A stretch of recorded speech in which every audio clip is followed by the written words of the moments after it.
Everyone, welcome back to a new session of editorial analysis. और आज हमेशा की तरह हम शुरू करेंगे वोकैबुलरी से। वोकैबुलरी हम सबसे पहले इसलिए देखते हैं ताकि हम अपने पैसेज को, अपने एडिटोरियल को और बेहतर तरीके से समझ सके। अगर आपको कॉम्प्रिहेंशन समझने में दिक्कत हो रही है तो एक तो आपके पास प्रैक्टिस कम है, दूसरा आपका वोकैब भी हो सकता है कमज़ोर हो, क्योंकि अगर आपके पास इनफ वोकैबुलरी नहीं है या इनफ वोकैबुलरी आप नहीं जानते हैं तो डेफिनेटली आपको पैसेज समझने में दिक्कत आ सकती है। ठीक है, आइए चलिए शुरू करते हैं अपना एडिटोरियल हमेशा की तरह वोकैबुलरी से। First word is arbitrary.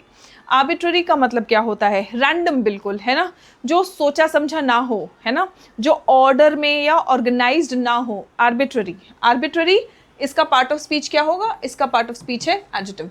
Based on random choice, ठीक है, बेस्ड ऑन रैंडम चॉइस, यानी कि बिल्कुल भी और पर्सनल विम के ऊपर है। जैसे होता है ना, हर बंदे की मर्जी अलग अलग चलती है, तो अपने अपनी मर्जी के हिसाब से लोग काम करेंगे तो कैसे काम होगा? आर्बिट्रेरी काम होगा। ठीक है, रादर दैन रीजन और सिस्टम, किसी सिस्टम या ऑर्डर से ना चलना। कैप्रिशियस, रैंडम, कैप्रिशियस एंड रैंडम। एंटोनिम क्या होगा? लॉजिकल, सिस्टमैटिक, ऑर्डरली, है ना, ऑर्गेनाइज्ड, ये सब इसके एंटोनिम्स हो जाएंगे। The managers decisions seemed arbitrary and unfair. Manager के डिसीजंस कैसे लग रहे थे? आर्बिट्ररी और अनफेयर लग रहे थे। मतलब ऐसा लग रहा था कि बिना किसी सिस्टम के, बिना किसी ऑर्डर के, बस ऐसे ही मैनेजर कुछ भी डिसीजन ले रहा है अपनी मनमर्जी के हिसाब से, अपनी मनमर्जी चला रहा है ना। सब्सटैंशियल, सब्सटैंशियल का मतलब क्या होता है? What is the meaning of substantial? It is also an adjective, part of speech. अगर आप देखेंगे, सब्सटैंशियल मतलब बहुत ज़्यादा, सिग्निफिकेंट, है ना, लार्ज इन अमाउंट, वैल्यू और इम्पोर्टेंस, स्ट्रॉन्ग और सॉलिड इन नेचर। ठीक है, तो हम उसको क्या कहेंगे? हम उसको कहेंगे सब्सटैंशियल। सिग्निफिकेंट, कंसिडरेबल, ठीक है, इनसिग्निफिकेंट, माइनर, ये सब इसके एंटोनिम्स हो जाएंगे। The company made a substantial profit this year. इस साल कंपनी ने सब्सटैंशियल प्रॉफिट किया, मतलब काफ़ी प्रॉफिट किया। ठीक, चलिए the next one, endowment. Endowment, meant ending जो भी वर्ड्स होते हैं वो भी क्या होते हैं? आपके नाउन होते हैं। ठीक है, मेंट एंडिंग वर्ड क्या होते हैं? नाउन होते हैं। एंडाउमेंट का मतलब क्या होता है? डोनेशन, दान, बेसिकली डोनेशन ऑफ मनी और प्रॉपर्टी टू एन इंस्टीट्यूशन। ठीक है, डोनेशन, फंड। एंटोनिम्स क्या होंगे? डेप्ट या फिर लाइबिलिटी। डेप्ट मतलब आपको वापस देना पड़ेगा, है ना। डोनेशन क्या? अगर आपने किसी को डोनेशन दिया तो उसको वो पैसे लौटाने नहीं हैं, है ना, लेकिन अगर आपने किसी को लोन दिया, डेट दिया, तो उनको वापस करना पड़ेगा वो। ठीक है, the universities endowment supports scholarships. Scholarships university कैसे दे पाता है? जो उनके पास फंड्स आता है, जो उनके पास डोनेशन आता है, एंडाउमेंट्स आता है, वहाँ से। ठीक, आर्सेनल। आर्सेनल ये क्या है? एक नाउन है। एल एंडिंग वर्ड है, लेकिन ये एक्सेप्शन में जा रहा है, ये एडजेक्टिव नहीं है, ये एक नाउन है। आर्सेनल का मतलब होता है कलेक्शन और supply of weapons. Armoury, stock pile. ठीक है, अब आर्सेनल मतलब आपके पास स्टॉक पाइल है, हथियार, हथियारों का जो पूरा कलेक्शन है ना, हम उसको कहेंगे आर्सेनल। ठीक है, सो अब कलेक्शन है तो आर्सेनल है। उसका एंटोनिम क्या होगा? कमी से रिलेटेड, है ना, डेफिशिएंसी या lack. The country increased its arsenal for defence. Country ने क्या किया? अपने हथियारों का कलेक्शन बढ़ाया, आर्सेनल बढ़ाया, किसके लिए? डिफेंस के लिए। ठीक, the next one, authoritarian. Authoritarian, A an ending word, ठीक है, आई ए एन एंडिंग वर्ड, ये क्या होगा आपका? ये आपका एक एडजेक्टिव है। ठीक है, फेवरिंग और एनफोर्सिंग स्ट्रिक्ट ओबीडियंस। जहाँ पर भी एकदम स्ट्रिक्ट ओबीडियंस की बात आए तो हम कहेंगे कि वहाँ पे अथॉरिटेरियन सिस्टम चल रहा है ना। अथॉरिटी को बिल्कुल, मतलब जो भी अथॉरिटी है उसको एकदम स्ट्रिक्टली ओबे करना पड़ेगा, तो वहाँ पे अथॉरिटेरियन सिस्टम चल रहा है। क्या चल रहा है वहाँ पे? Authoritarian system. आई गेस यहाँ पे वर्ड्स थोड़े से कट हो रहे हैं ना। ठीक है, I guess it's fine now. Okay, so वहाँ पे क्या सिस्टम चल रहा है? अथॉरिटेरियन सिस्टम चल रहा है। ठीक है, डिक्टेटोरियल या फिर ऑटोक्रेटिक, है ना, डिक्टेटोरियल या फिर ऑटोक्रेटिक। एंटोनिम्स क्या होंगे आपके? एंटोनिम्स है डेमोक्रेटिक या फिर लिबरल। जहाँ पे डेमोक्रेटिक सिस्टम चल रहा है मतलब सबकी बात सुनी जा रही है ना। लिबरल है मतलब बहुत ज़्यादा स्ट्रिक्ट नहीं है। The authoritarian regime suppressed free speech. Authoritarian regime ने क्या किया? फ्री स्पीच को सप्रेस किया, यानी कि आज़ादी से लोग बोल नहीं पा रहे थे, अभिव्यक्ति की जो आज़ादी है उसको दबाने की कोशिश की जा रही थी। ठीक है। टर्मोइल, टर्मोइल का मतलब क्या होता है? Turmoil is a noun. ठीक है, उथल पुथल। अ state of great disturbance, state of great disturbance को हम क्या कहेंगे? बहुत ज़्यादा कहीं डिस्टर्बेंस है या कन्फ्यूजन है तो हम कहेंगे वहाँ पे टर्मोइल है, वहाँ पे क्या है? टर्मोइल है, केओस या फिर डिसऑर्डर। ठीक है। एंटोनिम क्या होगा? शांति, पीस, काम। The country was in turmoil after the election, election के बाद उस देश में क्या हो गया? टर्मोइल हो गया, मतलब इलेक्शन के बाद वहाँ पे बहुत ज़्यादा केओस या डिसऑर्डर क्रिएट हो गया। ठीक है। चिलिंग इफेक्ट का मतलब क्या है? रूह कपा देने वाला इफेक्ट। ठीक है, चिलिंग इफेक्ट मतलब रूह कपा देने वाला इफेक्ट हम बोलते हैं ना, तो वही है। To discourage discussion, limit freedom, cause some other harm, deterrent है ना, रूह कपा देने वाला मतलब डरा देने वाला कोई इफेक्ट, राइट। सो डिटरेंट, इनहिबिटिंग इम्पैक्ट, इनहिबिट करना मतलब रोकने वाला इम्पैक्ट, डरा देने वाला इम्पैक्ट। ठीक है। एंटोनिम क्या होगा? आप किसी को प्रोत्साहित कर रहे हैं, मोटिवेट कर रहे हैं, एनकरेज कर रहे हैं। सो एनकरेजमेंट एंड स्टिम्युलेशन, ये इसके एंटोनिम्स हो जाएंगे। सेंटेंस देखते हैं। द गवर्नमेंट्स एक्शन में have a chilling effect, government का जो एक्शन है उससे चिलिंग इफेक्ट यानी डरा देने वाला इफेक्ट हो सकता है ऑन द अदर इंस्टीट्यूशंस, दूसरे इंस्टीट्यूशंस पर डराने वाला या डर का माहौल पैदा करने वाला इफेक्ट हो सकता है सरकार के इस डिसीजन की वजह से। सलीड का मतलब क्या होता है? डैमेज्ड और स्पॉइल्ड। सलीड का मतलब होता है डैमेज्ड और स्पॉइल्ड, खराब कर दिया हुआ। ठीक है, इसका एडजेक्टिव है ये। ठीक है, पार्टिसिपल फॉर्म है एक्चुअली, वर्ब का V3 पास्ट पार्टिसिपल फॉर्म है। ठीक है। टेंटेड या टार्निश्ड, टार्निश का मतलब प्रीवियस ईयर में आया हुआ है ये वर्ड। ठीक है, टार्निश मतलब खराब कर देना, मैला कर देना। टेंटेड और टार्निश्ड। एंटोनिम क्या होगा? Clean and pure. ठीक है। His reputation was solid by the scandal, उस स्कैंडल के बाद उसका जो रेप्यूटेशन है वो सलीड था, मतलब उसका रेप्यूटेशन जो है वो खराब हो गया, मैला हो गया। ठीक है। नाउ लिबरलिज्म, लिबरल हमने देखा, लिबरल का मतलब होता है फ्री, है ना, फ्रीडम जहाँ पे है, बहुत ज़्यादा स्ट्रिक्ट माहौल नहीं है। An ideology committed to individual and a society, है ना। Progressivism, open mindedness, open minded अगर है तभी हम यूजुअली दूसरों को भी अपनी मनमर्जी चलाने या दूसरों को अपने हिसाब से चलने का हम फ्रीडम दे पाते हैं या उसको टॉलरेट कर पाते हैं, तो वो ओपन माइंडेडनेस लिबरलिज्म है। ठीक है। इसका एंटोनिम क्या होगा? कंजर्वेटिज्म और extremism. Harvard is often associated with liberalism, Harvard हम यूनिवर्सिटी की बात कर रहे हैं। ठीक है, तो Harvard university is often associated with liberalism, मतलब वहाँ पे आज़ादी है, अभिव्यक्ति की आज़ादी हर तरह की, है ना। एंड ग्लोबल वैल्यूज़, पूरे विश्व के वैल्यूज़ जो हैं, है ना, उनको वहाँ पे एक्सेप्टेंस दिया जाता है। एलीट, एलीट का मतलब होता है a group that is superior in terms of ability और क्वालिटी। ठीक है, सो एबिलिटी या क्वालिटी में कोई सुपीरियर हो तो हम उसको एलीट कहते हैं। Upper class, aristocracy, very very important word, previous years में कई बार आपका रिपीट हो चुका है। ठीक है, एरिस्टोक्रेसी। Commoners, masses. ठीक है, कॉमनर्स एंड मासेस, इसका एंटोनिम हो जाएगा अपर क्लास, कॉमनर्स आम आदमी, जनता की बात हो रही है यहाँ पे। The elite of society often attend exclusive events, society के जो एलीट है वो क्या करते हैं? वो अक्सर एक्सक्लूसिव इवेंट्स अटेंड करते हैं, वो क्या करते हैं? अक्सर एक्सक्लूसिव इवेंट्स अटेंड करते हैं। ठीक है। The next one is exclude, exclude करना, इट इज अ वर्ब। ठीक है, एलीट का पार्ट ऑफ स्पीच क्या होगा? एलीट का पार्ट ऑफ स्पीच है एडजेक्टिव।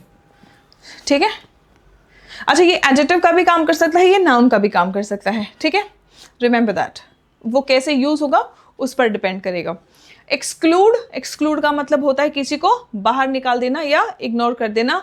डिनाई समवन एक्सेस और पार्टिसिपेशन, ओमिट कर देना, रिजेक्ट कर देना। एंटोनिम क्या होगा? मिला जुला के चलना, इंक्लूड करना, एडमिट करना। The club decided to exclude non members from the event, club ने क्या डिसाइड किया? नॉन मेंबर्स को, जो मेंबर्स नहीं हैं उनको इवेंट में से एक्सक्लूड करने का मतलब डिनाई कर देना, उनको एडमिट नहीं करना है, ऐसा डिसाइड किया क्लब ने। ठीक। एक्सटेंसिव, IVE एंडिंग वर्ड, ये एक एडजेक्टिव है। ठीक है, एक्टिव, पैसिव, अग्रेसिव, पोजेसिव, आप देखिए IVE एंडिंग वर्ड, एक्सटेंसिव है ना, लार्ज इन नंबर और अमाउंट, लार्ज इन नंबर और अमाउंट। आज ही हमने लार्ज इन अमाउंट के लिए एक वर्ड किया है, वो वर्ड क्या है, एस से शुरू हो रहा है वो, ठीक है। चलो कमेंट करके फटाफट से बताओ, देखिए किसको ज़्यादा अच्छे तरीके से वो कैप समझ आया और जिसको याद है, ठीक है। एस से लार्ज अमाउंट के लिए हमने आज ही एक वर्ड किया है, ठीक है, that starts with S, right. Comment करके फटाफट से मुझे बताएंगे ब्रॉड या वाइड स्प्रेड, ठीक है। सिनोनिम्स क्या है, ब्रॉड या फिर वाइड स्प्रेड। एंटोनिम क्या होगा, लिमिटेड, सीमित, ठीक है, सीमित या फिर narrow. The university has an extensive scholarship programme. University के पास बहुत ही एक्सटेंसिव स्कॉलरशिप प्रोग्राम है, मतलब काफ़ी सारे लोगों को इंक्लूड करने वाला या काफ़ी अमाउंट में स्कॉलरशिप्स देने का प्रोग्राम है, ठीक। Lineage, lineage AGE ending word भी क्या होता है, नाउन होता है, ठीक है। सीरीज ऑफ फैमिलीज, ठीक है, फैमिलीज का सीरीज जिसको हम वंशज कहते हैं, है ना। So lineage, series of families that somebody comes from originally, ठीक है, पीढ़ी दर पीढ़ी ये जो पूरा लाइन है ना, तो उसको हम लीनिएज कहते हैं। एंसेस्ट्री, हेरिटेज, धरोहर, ठीक है, सो इसको हम कहते हैं ये सब आपका नाउन फॉर्म है, ठीक है, नाउन है ये, हेरिटेज, लीनिएज, राइट। एंटोनिम क्या होगा, हम पूरे फैमिली के हिस्ट्री की बात नहीं कर रहे हैं, हम इंडिविजुअलिज्म या डिस्कनेक्शन की अब बात कर रहे हैं, ठीक है।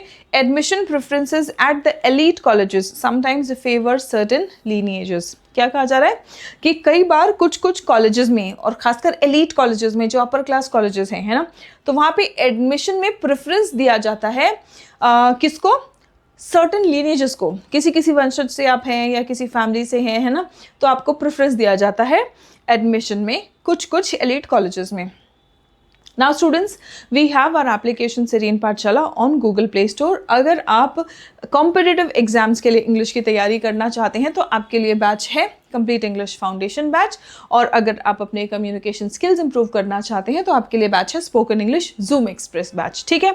अब यहाँ पर एक ये दोनों बैचेस में डिफरेंस क्या है, यहाँ पर हम जितना बात करने के लिए इंग्लिश की ज़रूरत है उतना इंग्लिश सीखेंगे, बोलने पर प्रैक्टिस ज़्यादा फोकस करेंगे, ठीक है, बोलने का जो प्रैक्टिस है उस पर, सेंटेंसेस बनाने पे हम ज़्यादा फोकस करेंगे। यहाँ आपके एग्जामिनेशन, आपके सिलेक्शन की बात है, तो इसीलिए हम यहाँ पे in depth grammar, exam perspective से एग्जाम में आपके जैसे क्वेश्चंस आते हैं, प्रैक्टिस भी हम प्रीवियस ईयर्स बेसिस पे करते हैं, ताकि आपको पता चले कि जब आपने कोई कॉन्सेप्ट पढ़ा है तो आप उन पर्टिकुलर एग्जाम्स के, चाहे वो डिफेंस हो, SSC हो, बैंक हो, है ना, तो आप उन एग्जाम्स के क्वेश्चंस जो हैं वो आप आंसर कर पा रहे हैं या नहीं, जिस तरह के क्वेश्चंस आपके एग्जाम्स में पूछे जाते हैं, ठीक है। तो आपका grammar, vocabulary, comprehension, cloze test, para jumbles, सारा कुछ इस बैच में कराया जाएगा in detail with a lot of practice again, but to clear our concepts so that we can ace our examinations and get selected, right? On both the batches, if you are enrolling on our application, if you apply this code NEW, you get a 10% of additional discount. Coming to the editorial now. Permanent damage. We're talking about some damage and it's a permanent damage. On the Trump administration and Harvard. हमें पता है Trump administration और Harvard, Trump बहुत सारे restrictions लगा रहे हैं, make America great again का इनका जो परचम लहरा रहे हैं ये, ठीक है, और उस चीज़ को कायम रखने के लिए काफ़ी सारे ये ऐसे डिसीजंस ले रहे हैं जो ऑब्वियसली बहुत ज़्यादा अप्रिशिएट नहीं किया जा रहा है, ठीक है। चलिए देखते हैं कि यहाँ पे यूनिवर्सिटीज़ के संदर्भ में उन्होंने क्या किया है। The Trump administrations attack on Harvard will have long term impact. कहा जा रहा है कि ट्रम्प ने जो हार्वर्ड के सिलसिले में जो डिसीजन लिया है ना, तो उसको एक अटैक कहा जा रहा है, और उन्होंने ये जो अटैक किया है ये लॉन्ग टर्म इम्पैक्ट रखेगा, ठीक है। Attack on Harvard will have long term impact. अब देखो यहीं से आप टोन समझने की कोशिश करो, क्या ये तारीफ किया जा रहा है? आपको जब टोन आइडेंटिफाई करने में प्रॉब्लम हो रहा है ना, तो आप यहीं से समझो। अगर हम बोल रहे हैं कि ट्रम्प एडमिनिस्ट्रेशन ने जो फैसला लिया है इससे लॉन्ग टर्म इम्पैक्ट होगा, है ना। सिविक लाइफ इन, अच्छा अभी तक अब भी नहीं अगर समझ आ रहा है तो अब देखो, सिविक लाइफ मतलब नॉर्मल लोगों की जो सिविलियन लाइफ है in United states stands on multiple strong and independent institutions. कह रहे हैं कि यूनाइटेड स्टेट्स में अगर आप सिविलियंस की लाइफ की बात करें तो वो किस पर निर्भर है? मल्टीपल, कई, एक नहीं कई इंडिपेंडेंट और स्ट्रॉन्ग इंस्टीट्यूशंस पर निर्भर है इन डिफरेंट फील्ड्स, ठीक है। These institutions, whether constitutionality mandated or not, have continuity, life and standing of their own. कह रहे हैं कि कॉन्स्टिट्यूशन इन इंस्टीट्यूशंस के बारे में मैंडेट दे या ना दे, लेकिन ये इंस्टीट्यूशंस लगातार चलते आए हैं, इनमें कॉन्टिन्यूटी है, लगातार चलते आए हैं, इनमें जीवन है और इनकी अपनी खुद की पहचान है, and stand of their own beyond particular individuals, मतलब एक किसी इंडिविजुअल के बियॉन्ड, पर्टिकुलर इंडिविजुअल के बियॉन्ड अगर आप देखेंगे तो उनका ऐसा नहीं है कि किसी इंस्टीट्यूशन को, वहाँ पर किसी संस्था को किसी इंसान की वजह से जाना जा रहा है, वहाँ पे हर संस्थान की अपनी एक अलग पहचान है ना.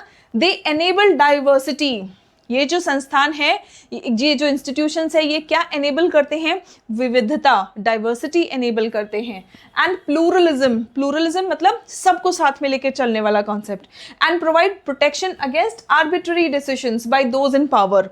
और ये इंस्टीट्यूशंस प्रोटेक्शन भी देते हैं. किससे प्रोटेक्शन देते हैं? जो लोग पावर में हैं उनके आर्बिट्ररी मतलब रैंडम डिसीजंस से भी प्रोटेक्शन देते हैं. Ironically enough, US President Donald Trump is intent on damaging its oldest and wealthiest educational institution. देखो क्या यहाँ पे तारीफ किया जा रहा है, कहा जा रहा है आयरॉनिकली, है ना, आयरॉनिकली डोनाल्ड ट्रम्प का जो इंटेंशन है, जो उनका मकसद है, वो डैमेज कर रहा है, खराब कर रहा है सबसे पुराना और सबसे वेल्दीएस्ट एजुकेशन इंस्टीट्यूशन को, है ना. तो अब तो आपको समझ में आ गया होगा कि यहाँ पे डोनाल्ड ट्रम्प ने जो भी डिसीजन लिया है उसकी आलोचना की जा रही है, क्रिटिसिज्म की जा रही है, तो आप इसका टोन समझ सकते हैं, ठीक है. After harassing the institution with investigations, कहा जा रहा है कि इस इन्वेस्टिगेशन को बहुत सारे इस इंस्टीट्यूशन को बहुत सारे इन्वेस्टिगेशन से, पूछताछ से पहले तो परेशान किया गया, हैरेस किया गया. Orders to turn over records and freezing funds and grants running to hundreds of millions of dollars. The US government has said that Harvard cannot enroll foreign students in 2025-2026. ठीक है, क्या कह रहे हैं, इनका क्या बहुत ही गलत डिसीजन जिसको बहुत ज़्यादा क्रिटिसाइज किया जा रहा है.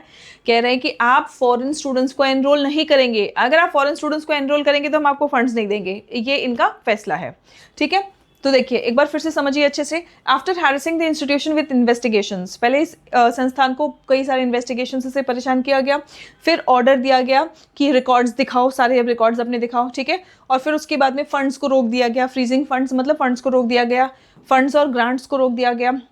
और फंड्स और ग्रांट्स इनके कितने होते हैं, running to hundreds of millions of dollars, ठीक है, hundreds of millions of dollars का फंड्स इनका होता है, वो रोक दिया गया.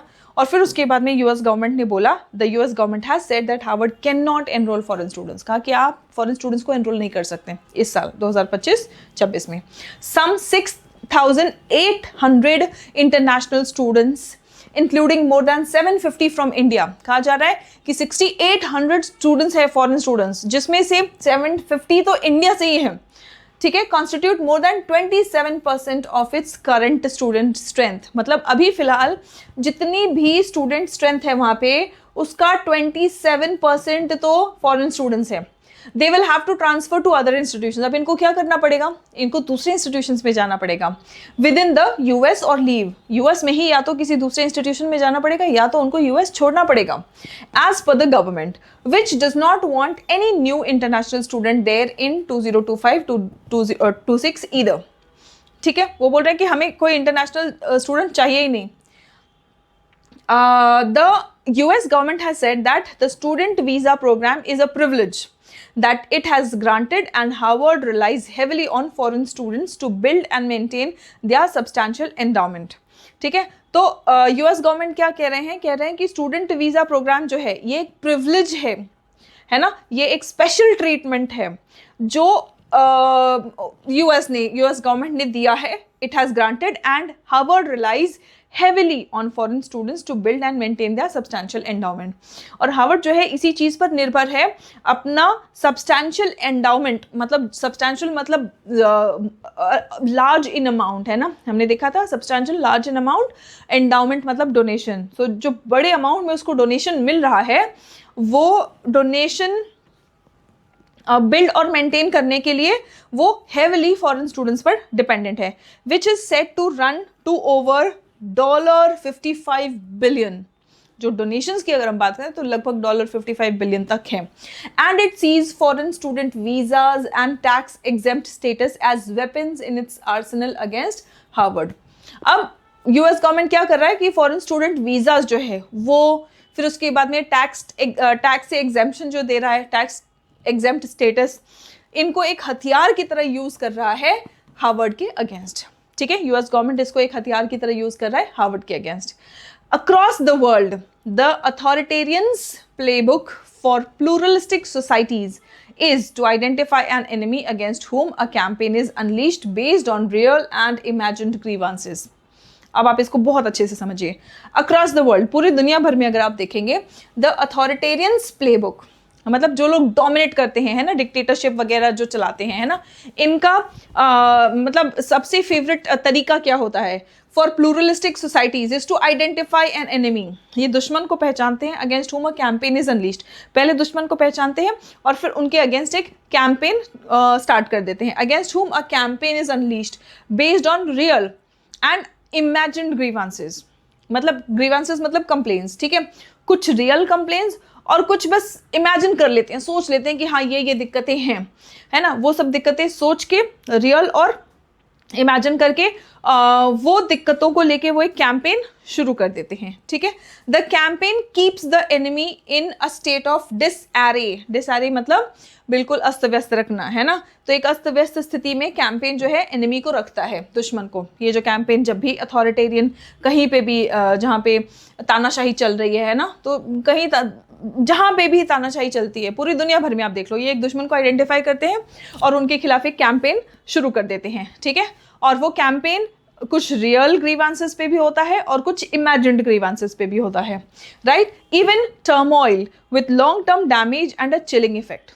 अब वहाँ पे डिसएरे मतलब डिसऑर्डर, टर्मोइल कंफ्यूजन, है ना, तो वहाँ पे डिसऑर्डर क्रिएट कर देते हैं, कंफ्यूजन क्रिएट कर देते हैं। विथ लॉन्ग टर्म डैमेज, लंबे समय तक का वहाँ पे डैमेज भी कॉज कर देते हैं। And a chilling effect, chilling effect मतलब डरा देने वाला इफेक्ट भी शुरू वहाँ पे कर देते हैं कि भाई आगे भी अगर कुछ करे तो वो सोच समझ के करे, डर के मारे वो कोई कदम ना उठाए।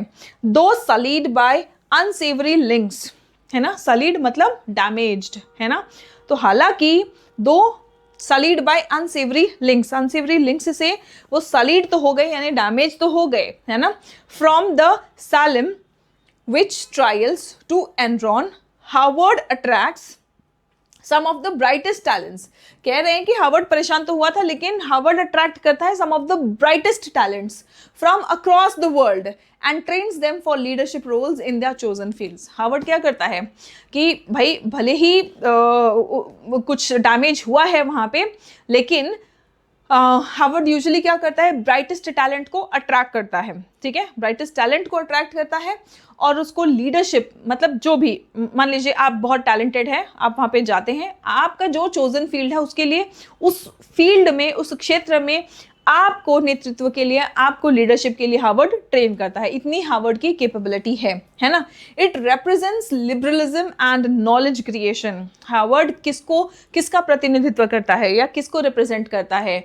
लिबरलिज्म मतलब वहाँ पे फ्रीडम है और वहाँ पे नॉलेज क्रिएशन होता है ना। दैट एडवांसेस ग्लोबलाइजेशन, जो ग्लोबलाइजेशन को और आगे बढ़ाता है। मिस्टर ट्रम्प का जो काम करने का तरीका है, and middle class support base looks at Harvard as one among elitist vehicles of globalization that have excluded them while promoting affirmative action for minorities। ये क्या कह रहे हैं कि मिस्टर ट्रम्प का जो वर्किंग है ना, और मिडिल क्लास का जो सपोर्ट बेस है, वो हार्वर्ड को कैसे देखता है? Looks at Harvard as one among elitist vehicles. तो जितने भी अपर क्लास व्हीकल्स है, जितने भी अपर क्लास साधन हैं, उनमें हार्वर्ड को वो देखते हैं कि ये vehicle of globalization that have excluded them while promoting affirmative action for minorities. इनका ये मानना है कि हार्वर्ड जो है अफर्मेटिव एक्शन यानी कि पॉजिटिव एक्शन, अच्छे के लिए, भलाई करने के लिए जो एक्शन होता है ना, तो हार्वर्ड माइनॉरिटीज की भलाई करते करते वहां के मिडिल क्लास को एक्सक्लूड कर रहा है, ऐसा उनका मानना है। ठीक है, एक बार फिर से पढ़ते हैं, समझते हैं। Mister Trump's working and middle class support base looks at Harvard, वो हार्वर्ड को कैसे देखते हैं? As one among elitist vehicles of globalization. ठीक है, हार्वर्ड एक ग्लोबलाइजेशन का एलिटिस्ट यानी अपर क्लास साधन है और दैट हैव एक्सक्लूडेड देम, और इन्होंने क्या किया, एक्सक्लूड किया है, देम मतलब कौन, इनको, while promoting affirmative action for minorities, minorities के लिए एफर्मेटिव एक्शन लेते लेते इन्हीं को एक्सक्लूड कर दिया है, ऐसा इनका मानना है, ठीक है, specially African American. While lineage and family backgrounds of prospective students are a factor, कहा जा रहा है कि हालांकि lineage यानी कि जो वंशज की बात हम कर रहे थे, और family background of prospective students है ना, prospective students सॉरी, जो स्टूडेंट एनरोल करना चाहता है उसको हम prospective student कह रहे हैं ना, तो prospective students का family background और lineage एक फैक्टर है हार्वर्ड के लिए, मतलब वो ध्यान देते हैं, देखते हैं कि भाई किस फैमिली से हैं, किस वंशज से लोग आ रहे हैं। An extensive scholarship program seeks to balance that, उनका एक एक्सटेंसिव स्कॉलरशिप प्रोग्राम है जो बैलेंस कर देता है, ठीक है। Harvard has said it will go to court against the governments move, ठीक है, हार्वर्ड ने तो कहा है कि हम कोर्ट जाएंगे, ये जो सरकार का ये जो मूव है, ये जो उन्होंने डिसीजन लिया है, तो इसके खिलाफ हम कोर्ट जाएंगे, go to court against the governments move just as it suit the, sue करना मतलब उन्होंने क्या किया है, उन्होंने लीगल एक्शन प्रोसीड कर दिया है, suit the Trump administration for freezing government funds, government funds जो है वो रोक दिया है ट्रम्प ने, और इसके खिलाफ उन्होंने कोर्ट में उनके खिलाफ लीगल एक्शन स्टार्ट कर दिया है।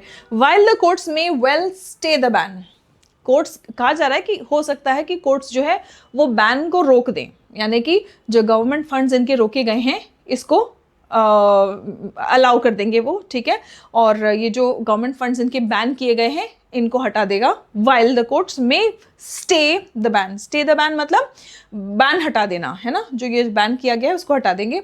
The damage has been done, कहना है कि जो नुकसान होना था ना वो हो गया है, और not just to Harvard but also to the image of American higher education, सिर्फ हार्वर्ड का नहीं, अमेरिकन हायर एजुकेशन जो है, सिर्फ हार्वर्ड का नुकसान नहीं हुआ है, पूरे अमेरिकन हायर एजुकेशन का नुकसान कर दिया गया है ना।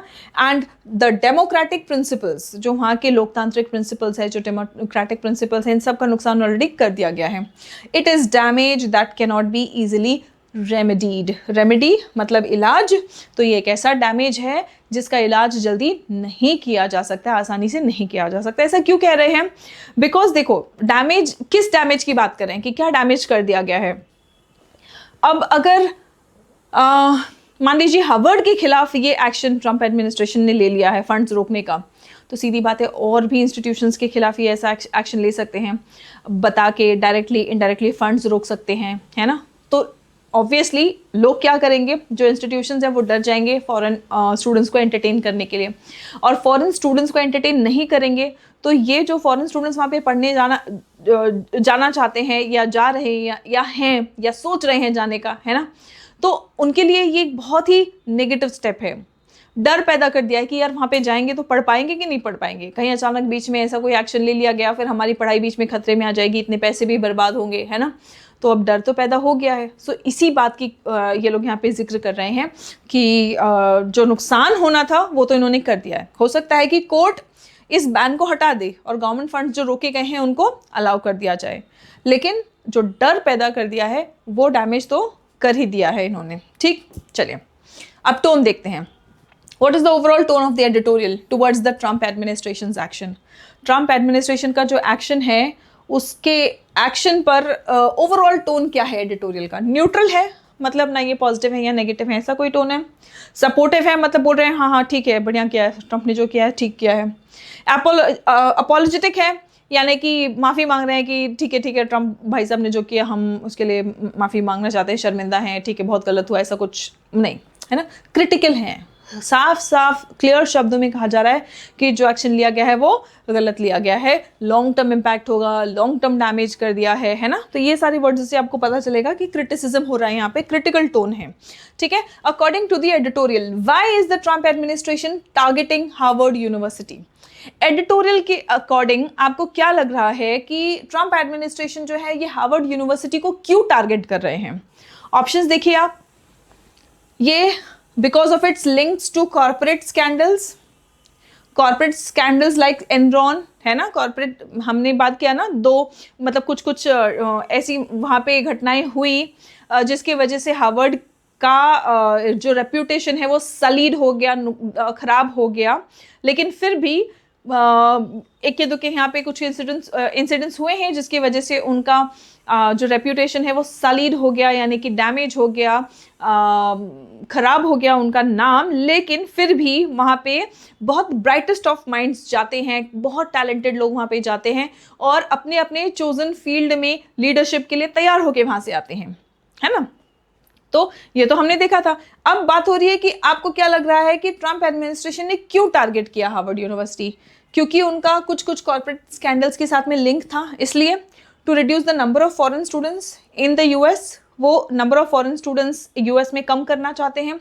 To attack a symbol of globalisation and liberalism, symbol of globalisation और लिबरलिज्म है जो है उसको वो अटैक करना चाहते हैं, या because it violated immigration laws, या उन्होंने कुछ इमिग्रेशन लॉज को वायलेट किया। आपको क्या लग रहा है कि ट्रम्प एडमिनिस्ट्रेशन क्यों टारगेट कर रहे हैं?